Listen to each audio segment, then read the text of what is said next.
بسم اللہ الرحمن الرحیم۔ السلام علیکم۔ دنیا کا امیر ترین شخص مانسا موسیٰ۔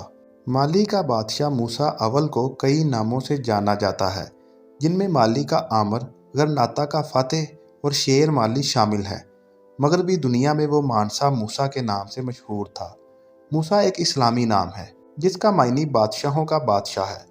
مانسا موسیٰ نے 1324 میں حج کا مشہور سفر کیا، جسے تاریخ آج تک یاد رکھتی ہے۔ سفر کے وقت مال و دولت کی بھرپور نمائش کی، جسے دیکھنے والے آج تک نہیں بھولے۔ حج کے سفر کے دوران ان کی دولت سے لوگوں کو مالی کی دولت کا اندازہ ہو گیا تھا، اور اسی سفر کے دوران وہ ایک مقبول شخصیت بن گئے۔ سفر کے دوران موسیٰ کے قافلے میں 60,000 افراد موجود تھے۔ ان تمام لوگوں نے فارسی ریشم کے لباس پہنے ہوئے تھے۔ موسیٰ کے پاس سفر کے دوران بے تحاشا سونا تھا۔ تاریخ دانوں کے مطابق موسیٰ کے دستے میں 80 اونٹ شامل تھے، اور ہر اونٹ پر 300 پاؤنڈ سونا لدا ہوا تھا۔ سفر کے دوران وہ جس شہر سے گزرتے، وہاں کی عوام میں سونا بانٹتے جاتے۔ وہ تمام شہر جہاں مانسا موسیٰ نے سفر کیا، وہاں کی مارکیٹ میں واضح فرق پڑا۔ مکہ، مدینہ اور قاہرہ جیسے شہروں میں سونے کی زیادتی سے سونے کی قدر میں کمی ہوئی۔ اس سے وہاں بہت مہنگائی ہو گئی، اور وہاں کی اشیاء کی قیمتوں میں اضافہ ہو گیا۔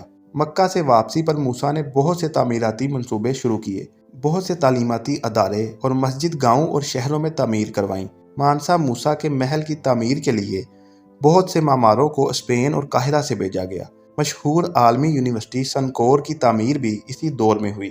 2012 میں ایک تحقیق ہوئی جس کے مطابق مانسا موسیٰ دنیا کے سب سے امیر ترین افراد کی فہرست میں سب سے پہلے نمبر پر تھے۔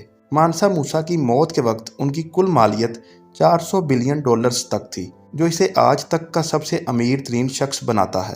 موسیٰ کی اس بے تحاشا دولت کی وجہ یہ بھی تھی کہ مالی اس وقت آدھی سے زیادہ دنیا کو نمک اور سونا مہیا کرتا تھا۔